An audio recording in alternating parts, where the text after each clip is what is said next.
तो वाईफाई का कनेक्शन इतना स्ट्रांग नहीं है, तो इसलिए आज से ऑडियो सेशन रख रहे हैं। तो हम लोग देख रहे थे महाभारत के आदि पर्व के चैप्टर नंबर 206 के ऑनवर्ड्स। आज हमको देखना है कि क्या हमारा धृतराष्ट्र जब पांडवों को बुलाते हैं तो क्या बोल रहे हैं। आइए वहीं से कथा आगे बढ़ाते हैं। धृतराष्ट्र पांडवों को बुला करके कहते हैं अपने कि तुम सभी मेरी बात को जरा ध्यान से सुनो। क्या मेरी बात को ध्यान से सुनो कि तुम्हारे जो पिता थे पांडु महाराज, उन्होंने मेरे ही आज्ञा के ममा भ्राता महाबला, मेरा भाई जो पांडु था, तुम्हारे पिता बहुत बलवान थे, लेकिन मेरे ही आज्ञा पे उसने पूरे जगत का पालन किया। वो जो भी उसने विस्तार किया इस राज्य का, है ना, उस विस्तार के पीछे मेरा हमेशा वो राय लेता था। तो तुम लोग भी मेरी आज्ञा का पालन करो। और क्या आज्ञा का पालन करो कहते हैं। देखो, मेरा जो पुत्र है दुर्योधन, बहुत झगड़ालू है, अभिमानी है ना। वो फिर से झगड़ा ना खड़ा कर दे, इसलिए मैं चाहता हूं कि तुम सभी पांडव आधा राज्य लेकर के खांडव प्रस्थ में निवास करो, है ना। क्योंकि जब तक तुम यहाँ पे रहोगे तो वो झगड़ा करता रहेगा। वहां पे जाओ, है ना, और वहां पे इंद्र के भांति उस खांडव प्रस्थ में राज्य करो।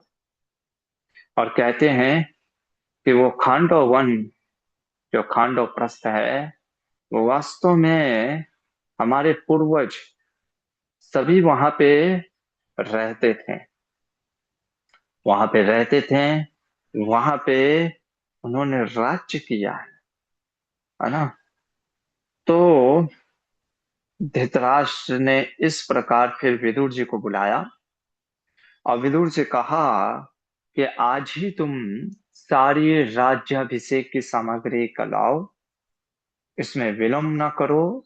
और हम ब्राह्मणों और भीष्मदेव, द्रोण, कृपाचार्य, इवन दो व्यास मुनि और भगवान श्री कृष्ण की उपस्थिति में युधिष्ठिर का आज राज्याभिषेक करेंगे। जब इस प्रकार से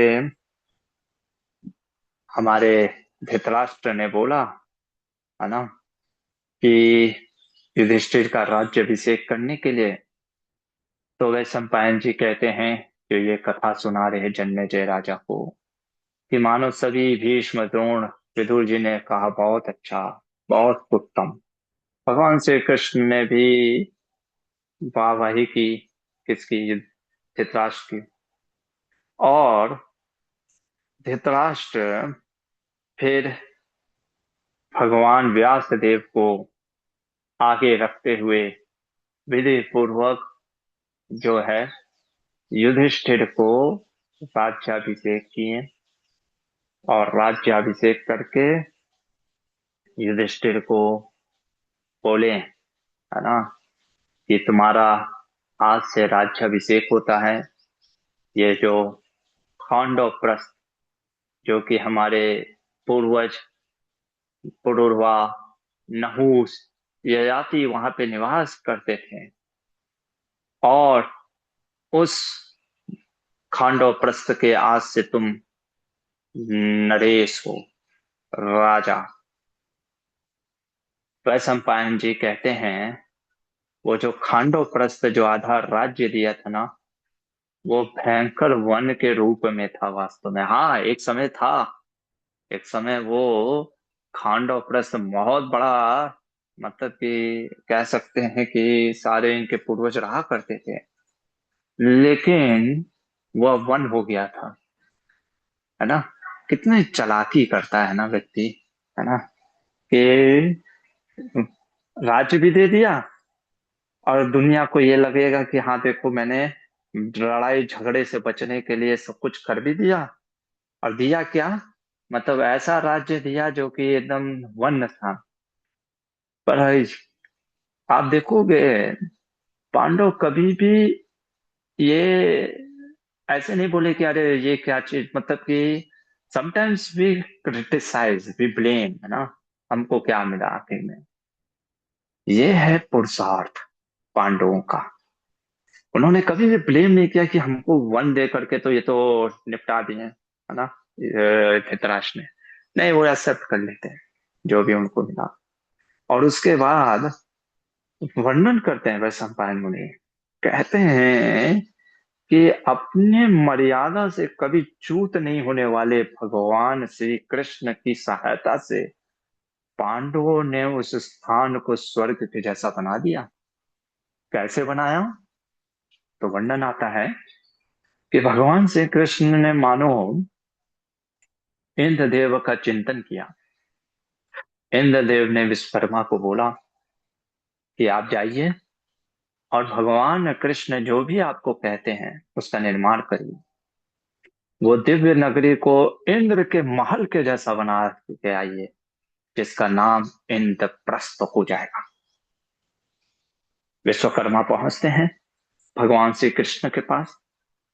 भगवान श्री कृष्ण ने विश्वकर्मा को कहा कि जैसा कि आपको देवराज इंद्र ने बोला है, आप ऐसा कार्य करिए। उसके बाद विश्वकर्मा ने इतना सुंदर, है ना, सिर्फ विश्वकर्मा जी ने नहीं, पांडवों ने बहुत मेहनत भी किया, है ना। व्यास वे मुनि के अगुवाई में, है ना, उन्होंने जमीन का नाप बनवाया। पूरा महाभारत में वर्णन आता है ना, जैसे वास्तु ये सब चीजों का पूरा नक्शा बनवाया, कहाँ क्या रहेगा, है ना, कैसे उस नगर की शोभा बढ़ाई जाएगी, है ना, कहाँ खाई, कहाँ चार दीवारी इत्यादि, दरवाजे कहाँ रहेंगे, है ना। पूरा एकदम विधि पूर्वक उस नगर में मेहनत किया, है ना। देखिए, यही है पांडवों का पुरुषार्थ, है ना। ठीक है, उनको वन दे करके, आधा राज्य दे करके निकाल दिया, वो भी क्या वन दिया था, लेकिन अपने पुरुषार्थ से उन्होंने सारे जगह, उन्होंने सबसे पहले जानते क्या बनवाया, उन्होंने सबसे पहले ऐसे स्थान बनवाए जहां पे कि यज्ञ इत्यादि का हवन इत्यादि ये हो सके। सबसे पहले ये चीज बनवाया, है ना, ब्राह्मणों इत्यादियों के लिए वेद पाठ इत्यादि, जैसे समझ लीजिए गुरुकुल इत्यादि, ये सारी चीजें कार्य कराए, है ना। वहां पे वेद वेत्ताओं से ब्राह्मण आकर के फिर निवास करने लग गए। उनके फिर और क्या किया, उसके बाद फिर अलग अलग मंडप इत्यादि, है ना, शिल्पकार के अनुसार फिर जैसा चीज है ना, पेड़ भी लगवाए, आम के, कदम्ब के, अशोक के, चंपा के, है ना, कटहल इत्यादि सारे जो भी फल फूल आप समझ लीजिए, उन सारे के पेड़ भी लगवाए। फिर अलग अलग भवन भी बनवाया जहाँ पे कि अस्त्र शस्त्र भी रखे जाए, है ना, जहाँ पे अस्त्र शस्त्रों का अभ्यास करने का हो। तो मतलब कि चारों वर्णों के लिए जो था, ब्राह्मण क्षत्रिय वैश्य शूद्र इत्यादि वर्णों के लिए, वो पूरा नगर को एकदम उन्होंने बनवाया। और वर्णन आता है ऐसा नगर, और फिर वाटिकाएं जैसे गार्डन इत्यादि इत्यादि ये सब भी बनाए, है ना। मानो चातुर्वर्ण्यम समाकीर्णम मान्य शिल्पी भिरावृतम। वो नगर में चारों वर्णों के लोगों के लिए, है ना, सब कुछ बनवाया गया, सिर्फ ऐसा नहीं, है ना, लेकिन पहले वेद इत्यादि की चीजों के लिए, और अलग अलग ऊंट, हाथी, पैर इत्यादि ये सब वहां पे पशु भी रखाए गए, है ना। इसके बाद क्या होता है कि वर्णन करते हैं वैशंपायन जी कि पुण्यात्मा मनुष्य से भरे उस महान राष्ट्र में प्रवेश करने लग गए। अरे इतने लोग प्रवेश करने लग गए हैं कि महाभारत तात्पर्य निर्णय में वर्णन करते हैं हमारे मध्वाचार्य कि पूरा उठ उठ करके सारे जो हस्तिनापुर से थे, सारे नगरवासी मानो खांडव वन में चलने लग गए। इंद्रप्रस्थ, अब तो इंद्रप्रस्थ नाम हो गया, इंद्रप्रस्थ में चलने लग गए। ये देख करके दुर्योधन को आया गुस्सा। कहा कि तुम लोग का मैं सब जमीन हड़प लूंगा, जो भी जाओगे, है ना। उन लोगों ने कहा हड़प लो यार, है ना। असत संग त्याग यही वैष्णवाचार। अरे हम तुम जैसे दुष्ट राजा के संग में रहने से अच्छा है कि हम युधिष्ठिर के यहाँ रहें। तो जब इतना सब लोग जाने लग गया, पर युधिष्ठिर देखिए कितने महान है, वो मौके का फायदा नहीं उठाते। हाँ हाँ सब आ जाओ, नहीं कहे कि नहीं, वो भी हमारे पिताश्री पांडव महाराज के ही द्वारा, है ना, सुसज्जित है, आप लोग रहिए उधर ही। क्योंकि पूरा अगर उधर ही चला जाएगा तो हस्तिनापुर तो खाली, जैसे रामायण में जब प्रभु रामचंद्र वन की तरफ चले गए तो पूरी अयोध्या नगरी चलने लग गई थी, है ना। फिर प्रभु रामचंद्र वहां से रात को ही निकल जाते हैं, है ना। तो उसी तरीके से इंद्र के समान, है ना, वो जो अमरावती है ना, वैसे इंद्रपुरी के जैसा है। ये पांडवों ने अपने पराक्रम से, अपने बल पे उस राज्य को, है ना, पूरी को सुशोभित कर दिया। और फिर विश्वकर्मा जी का नम्रता पूर्वक, सम्मान पूर्वक उनका विदाई किया। फिर भगवान श्री कृष्ण भी जाने लग गए। तो जब भगवान श्री कृष्ण निकलते हैं तो युधिष्ठिर महाराज हाथ जोड़ करके पूछते हैं कि हे प्रभु, है ना, आप मुझे आज्ञा दीजिए, ज्ञात्वा तु कृत्यम कर्तव्यम कार्यस्व भगवान हिना। मेरे कार्य करने योग्य जो हो, आप मुझे वो बताइए, मैं क्या करूं। भगवान श्री कृष्ण कहते हैं, देखो युधिष्ठिर, राज्यम प्राप्तम स्वधर्मता, है ना, धर्म के अनुसार राज्य को चलाओ, है ना। वो छोड़ो, वो सब तो दुराचारी हैं, धृतराष्ट्र के पुत्र, धृतराष्ट्र दुराचारा किम करिष्यन्ति पांडव, है ना। कितना सुंदर चीज बता रहे हैं। हम कहते हैं ना, अरे वो प्रभु जी, वो सामने वाला तो कितना मतलब पाप करके पैसा कमा रहा है, 2 BHK से 4 BHK कर दिया। अक्सर जब कोई बोलता है मुझसे तो मैं कहता हूँ कि आपको भी ऐसे ही पैसा कमाना है तो जाइए। नहीं, है ना, हमको ये समझना चाहिए, कोई सामने वाला पाप कर रहा है इसका अर्थ ये नहीं कि हम भी पाप करेंगे। वो सामने वाला फलित हो रहा है तो इसका अर्थ ये नहीं है कि हम भी पाप करते हुए वैसे ही कार्य करेंगे।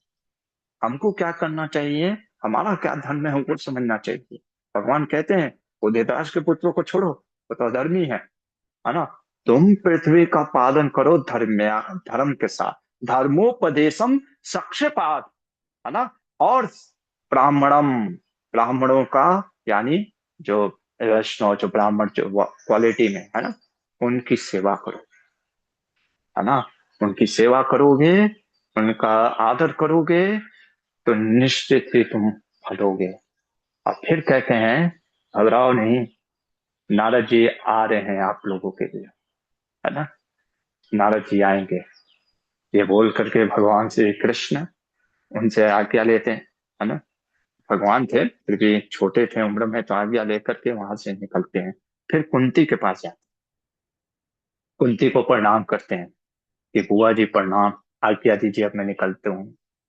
कुंती तो कहती है ना, त्वया नाथेन गोविंद दुखतीर्ण महत्तरम। अरे तुम तो नाथ हो, है ना, भगवान तो नाथ है, देवकी के पुत्र हैं, है ना, देवकी नंदन जगन्नाथ है, नाथों के नाथ हैं, कहते हैं। फिर वे कुंती महारानी बड़ा सुंदर बोलती हैं, कहती हैं कि अरे हम तो उस लाक्षागृह में जल करके मर ही गए होते, लेकिन हे गोविंद, है ना, तुम त्वया नाथेन गोविंद दुखतिन्न महत्तरम, हाँ, तुम्हारी कृपा से हम इस दुख को पार कर गए, है ना।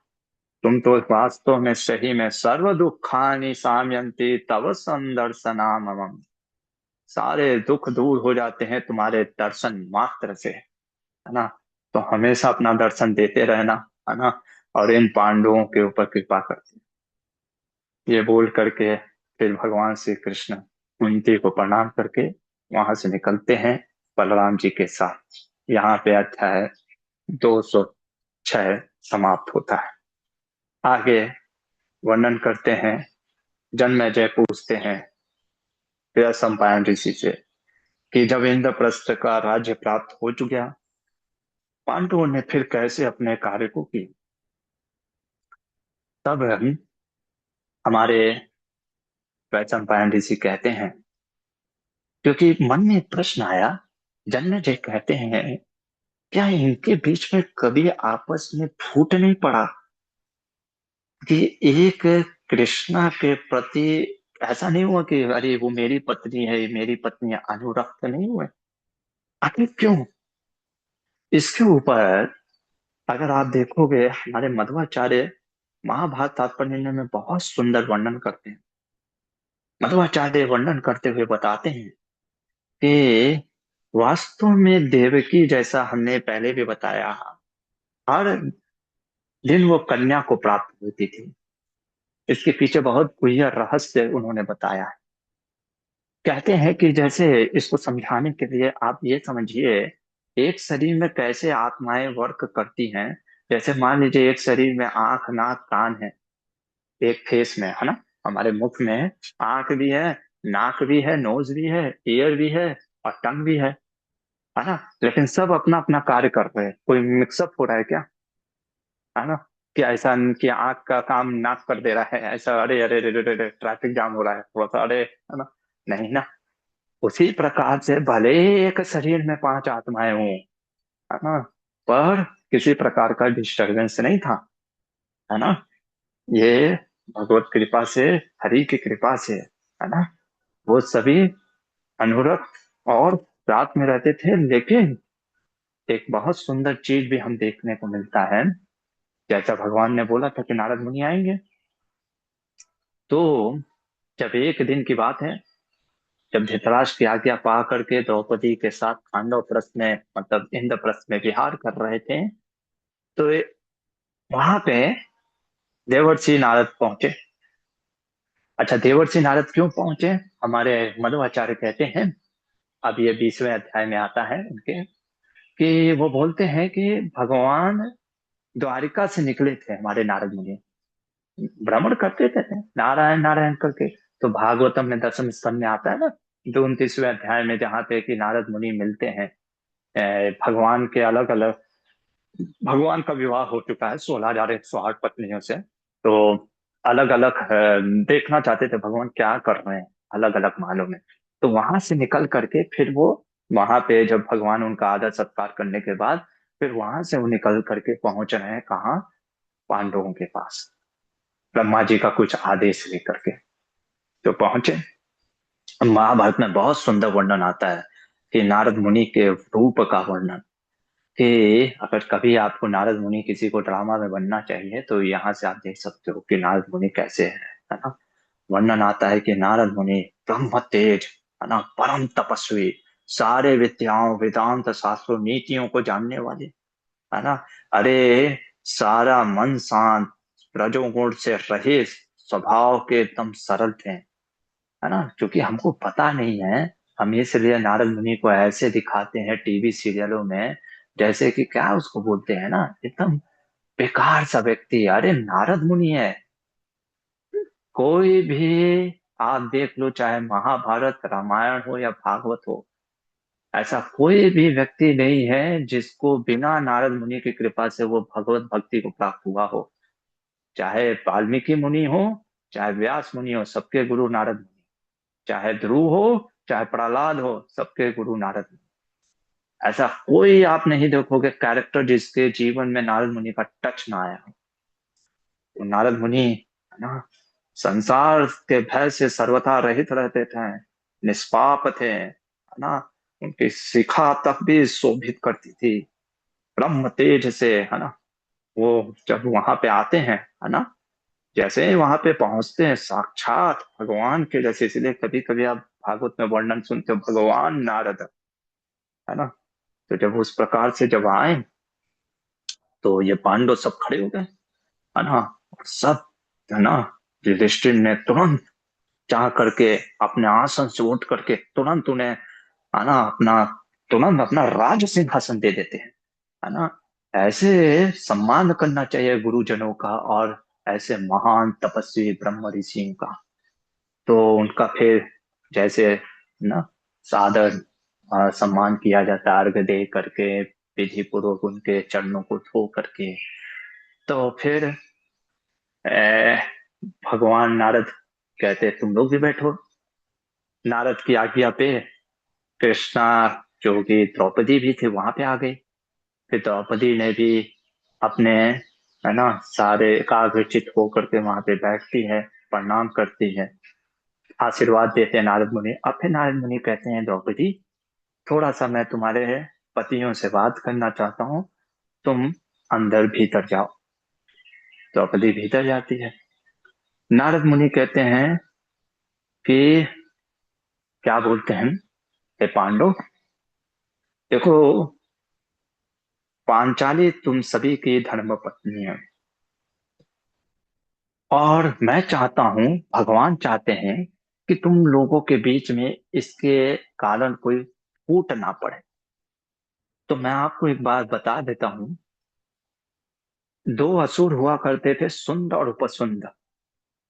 दोनों में इतना प्रेम था, उनको वरदान मिला था कि वो दोनों की मृत्यु सिर्फ आपस में लड़ करके ही हो सकती है, और तीनों लोक में कोई ऐसा नहीं था जो कि उनको मार गिराए। अरे इतना प्रेम था उन दोनों में, भाइयों में। एक ही सैया पर सोते थे, एक ही आसन पे बैठते थे, साथ में भोजन करते थे। लेकिन तिलोत्तमा अप्सरा के कारण आपस में फूट पड़ी, और जो दोनों भाई इतना प्रेम करते थे, आपस में लड़ बैठे और एक दूसरे को मार बैठे। युधिष्ठिर के मन में आया प्रश्न, ये सुंद उपसुंद कौन थे? हमने तो कभी सुना ही नहीं इनके बारे में। आखिर इनके बीच में क्यों युद्ध होने लग गया? ये तिलोत्तमा अप्सरा कौन थे? किस देवता की कन्या थे?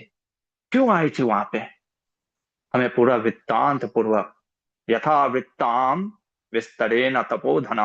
आप तपस्वी हैं, आपको सब ज्ञात है, आप मुझे बताइए, आखिर मेरे अंदर मन में उत्कंठा हो रही है, क्यों, है ना, क्या कारण है? तो चलिए, नारद मुनि जी क्या कहानी बताएंगे उस उपसुंद संद की कथा को, तो हम तो कल कहेंगे। पर चूंकि थोड़ी सी कथा हम महाभारत तात्पर्य निर्णय से आप लोगों के लिए लाए हैं, बहुत ही सुंदर कथा हमारे मध्वाचार्य वर्णन करते हैं, उस कहानी को भी मैं आपके सामने रखना चाहता हूँ, although it is not mention in the Mahabharata. ये कहानी है दुर्योधन के और उसकी पत्नी के बारे में। मध्वाचार्य वर्णन करते हैं, काशी राज की एक पुत्री थी, उसका स्वयंवर था। मध्वाचार्य ने उसका नाम वर्णन नहीं किया है, तथा कथित बाद के और महाभारत में भी उसका वर्णन नहीं आता है उसके नाम का। हो सकता है बाद में किसी ने उस नाम का वर्णन किया हो, तो भानुमति नाम से लोग प्रसिद्ध कर दिए हैं, पर हमारे आचार्यगण ने, नवादिराज तीर्थ ने कहीं नाम दिया है, इसलिए हम इसको एक्सेप्ट नहीं करते हैं कि उसकी बेटी, हाँ उसकी बेटी का नाम है भागवत में भी लक्षणा, है ना। लेकिन अब देखिए, आप कहोगे, आपके मन में प्रश्न आएगा कि लक्षणा जो कि दुर्योधन की बेटी थी, प्रभु जी भगवान ने अपने बेटे के साथ कैसे विवाह कर दिया, है ना। तो हमारे आचार्य मध्वाचार्य वर्णन करते हैं कि कभी कभी दुष्ट कुल में अच्छी लड़कियां भी जन्म ले लेती हैं। जैसे कि आपने मनु संहिता में एक श्लोक सुना होगा कि उसमें आता है, स्त्री रत्नम दुष्कुलादपि। देखिए, लोग मनु संहिता को कितना गाली देते हैं कि स्त्रियों के प्रति कितना वो गलत लिखते हैं, पर चूंकि हम तथा कथित लोगों की बातें सुन करके इस चीजों को अपने वैदिक संस्कृति पे ही प्रश्न उठा देते हैं शास्त्रों पे। जिस मनु संहिता में ये लिखा है कि अरे, एक वर्चुअस वुमेन भी जो है वाइफ के जैसे उसको रिस्पेक्ट में देना चाहिए, भले ही वो नीचे कुल या ऐसे कुल में जन्म ले, है ना। तो लक्षणा जो थी वो सुकन्या थी, भागवत कहता है। भले दुर्योधन की बेटी थी, है ना, फिर भी उसमें अच्छे गुण थे। खैर, तो कहानी में मैं ये बता रहा था, मध्वाचार्य वर्णन करते हैं, कहते हैं ये दुर्योधन जो था ना, इतना दुष्ट था, इतना पापी दुराचारी कह लीजिए, विकेट पर्सन था। गया था स्वयंवर में, है ना। और स्वयंवर में क्या हुआ कि इस राजा जरासंध को, ये कब की कहानी चल रही है प्रभु जी, जब ये पांडव सब हिडिंबा वन में थे ना, वहां पे जब हिडिंबा के साथ वो विवाह करता है हमारे भीमसेन, तो उस समय की बात है। तो ये गया था काशीराज में विवाह करने के लिए, तो इसको काशीराज की पत्नी पसंद आ गई। पर वहां पे काशीराज की पत्नी जो थी, है ना, बेटी, सॉरी पत्नी कह रहा हूँ, बेटी पसंद आ गई। लेकिन बेटी ने जरासंध को एक्सेप्ट किया था, इसको रहा नहीं गया, इसने हरण कर लिया, फोर्सिबली, फोर्सिबली हरण कर लिया काशीराज। अब जरासंध को गुस्सा आया, है ना। अब जरासंध युद्ध करने के लिए ललकारा। देखिए मध्वाचार्य, हमारे शास्त्र में आचार्यों ने कभी कोई चीज छिपाया नहीं है। किसी ने एक दिन पूछा था ना कि कर्ण की महानता बताइए, अब आज सुन लीजिए कर्ण की महानता भी, है ना। तो कर्ण ने क्या किया, दुर्योधन को बोला कि मित्र, तुम यहाँ पे मत रुको, तुम नहीं जीत पाओगे जरासंध से। जरासंध बहुत पावरफुल था, इतना पावरफुल था, इवन दो भीष्म भी उससे टक्कर नहीं लेते थे, है ना। बहली के जो कि चाचा थे, किसके, भीष्म के, शांतनु के भाई थे बहली, है ना। भीष्म क्यों टक्कर नहीं लेते थे, क्योंकि इसको शिव जी का वरदान था।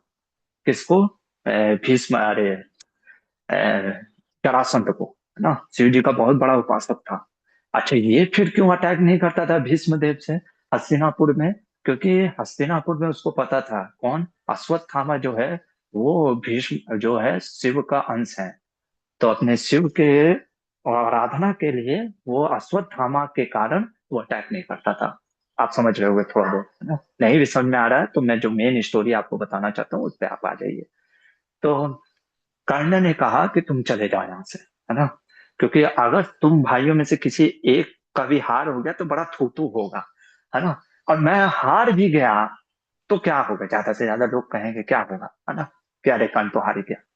तो बहुत लॉयल था मित्रता के नाम पे। तो दुर्योधन का ठीक है, दुर्योधन काशीराज की पुत्री को लेकर के निकल गया। इधर कर्ण ने, अब जरासंध को नहीं पता था कि कर्ण बहुत पावरफुल है, कर्ण भी कम नहीं था, परशुराम का शिष्य था ना। तो जरासंध ने एक एक करके राजा भेजा, और वो एक एक राजा को निपटा दिया, कौन, हमारा कर्ण।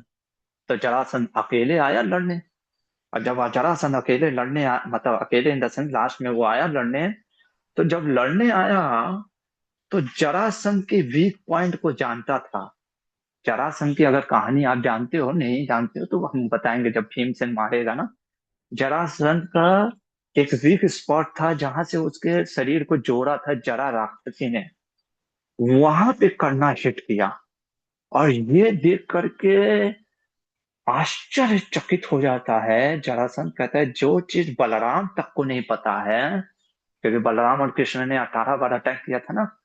ये जब 18 बार अटैक किया था मथुरा पे, तो कृष्ण और बलराम इसको मार के भगा देते थे। तो कहता है बलराम को जो चीज नहीं पता वो तुमको कैसे पता चला, यानी तुम बहुत स्मार्ट पर्सन है। मैं तुमसे युद्ध नहीं करूंगा, जाओ मैं तुमको अंग देश का राजा बना देता हूँ। अब आप कहोगे कि अंग देश का राजा तो पहले ही से कर्ण था, है ना। आप देखो हमारे मध्वाचार्य बताते हैं, आपने कभी सोचा भी नहीं होगा कि दुर्योधन ने अंग देश का राजा क्यों बनाया था कर्ण को। मध्वाचार्य कहते हैं एक्चुअली में अंग देश का राजा था जरासंध ही। पर जब ये अर्जुन और भीमसेन, जब अपनी पूरा गुरुकुल का स्टडी हो गया ना, तब ये गए थे दिग्विजय, मतलब ऐसे, तो ये अंग देश पे अटैक किए, ठीक है। और आधा राज्य जीत लिए थे जरासंध से। वो आधा राज्य जीत करके धृतराष्ट्र को सौंपा था जी गिफ्ट, कि पिताश्री हम ये जीत करके लाए हैं, आपको ये राज्य देते हैं। अब इसके बाप ने क्या किया, वो फिर आपको पता ही है। अब ये क्यों, मतलब कि ये राज्य दुर्योधन ने अंग इस अच्छा, ये अंग देश का राजा कैसे बना?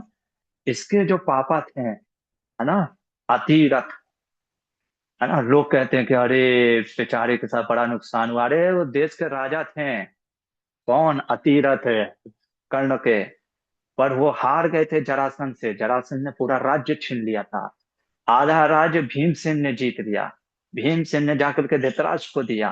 धृतराष्ट्र ने दुर्योधन के कहने पे, वो आपको पता है, जब वो रंगमंच में, है ना, कहा कि लो तुमको आधा राज्य वापस देता हूँ तुम्हारे बाप का, है ना, उस समय कर्ण ने एक्सेप्ट कर लिया, है ना, वहां पे। जबकि एक क्षत्रिय को, मैंने आपको बताया था, कभी भी चैरिटी एक्सेप्ट नहीं करना चाहिए। आज फिर उसने क्या किया? अच्छा, इसने हरा दिया। क्यों? अब आप कहोगे कैसे आज हरा दिया? क्योंकि परशुराम जी का शिष्य है। और परशुराम जी ने कहा था, जब भी तुम कंपटीशन की भावना नहीं रखोगे तब तुम जीतोगे, तुमको तो कोई नहीं हरा सकता।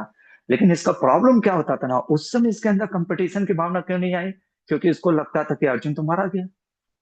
आप किससे मेरे को, मतलब कि मेंटालिटी में हमेशा जब भी कंपटीशन की भावना लाता था ना, कि मुझे अर्जुन से श्रेष्ठ दिखाना है, तब ये हार जाता था। ऐसे था बहुत बलशाली पराक्रमी। लेकिन तो इसने जरासंध को क्या किया? हरा दिया।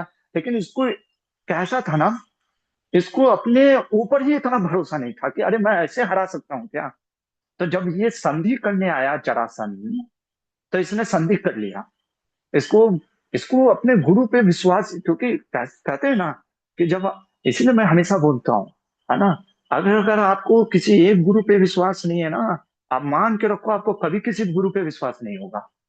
इसको अपने द्रोणाचार्य पे विश्वास नहीं था, तो परशुराम जी पे भी इतना विश्वास नहीं करता था। उसको लगा कि अरे मैं जीत गया शायद। तुक्का से जीत गया क्या, ऐसा you can think like that. इसका उदाहरण देते हैं हमारे मध्वाचार्य वाली का। वाली ने क्या किया था? जब वाली रावण से युद्ध करता है, वाली को नहीं पता था, वाली ने रावण को हरा दिया, है ना, ये आता है रामायण में स्टोरी। तो रावण ने कहा कि चलो संधि कर लेते हैं। तो वाली को लगता है कि चलो बढ़िया, बढ़िया बात है, रावण के साथ संधि होने को मिल रहा। जबकि वाली बहुत पावरफुल था, पर उसने संधि कर लिया रावण के साथ। और आपको पता है, फिर प्रभु रामचंद्र ने मार दिया। किसको? वाली को भी, रावण को। उसी तरीके से कर्ण तो पहले ही से दुर्योधन का संग किया, अब जरासंध का भी संग कर लिया। और हमने वैसे ही बोला ना, असत संग त्याग वैष्णवाचार। सबसे पहले दुष्टों का संग छोड़ो। पर ये तो और दुष्टों का संग ले रहा है। अब ये जब जरासंध के साथ संधि करके आया और आधा राज्य जीत लिया, है ना, आधा राज्य इसको मिल गया था अपने पावा इससे, दुर्योधन से। आधा राजा जरासंध से मिल गया, यानी पूरे देश का राजा बन गया कर्ण, अंग देश का। अब जब आया, तो देखो दुर्योधन क्या सम्मान में बोलता है कि तुम तो कृष्ण से भी बढ़ करके हो। क्यों? क्योंकि कृष्ण ने भी जरासंध को नहीं हराया, तुमने हरा दिया। ये होती है दुष्टता, है ना। और ये भी कहता हाँ मैं महान हूं, है ना। तो ये स्टोरी मैंने आपको इसलिए बताया, स्टोरी के माध्यम से हमारे आचार्य वर्ग कहते हैं कि हमको भी इस प्रकार के दुष्ट लोगों के संग से दूर रहना चाहिए, जो हमको भगवान से दूर करे। तो ये थोड़ा बहुत मैंने आपको महाभारत तात्पर्य निर्णय से बताया स्टोरी को। हरे कृष्णा। नारद मुनि अब क्या बताएंगे उपसुंद संद उपसंग की कथा में, वो अब हम कल देखेंगे। यदि किसी का कोई प्रश्न है तो पूछिए, नहीं तो यहीं पे रुकते हैं।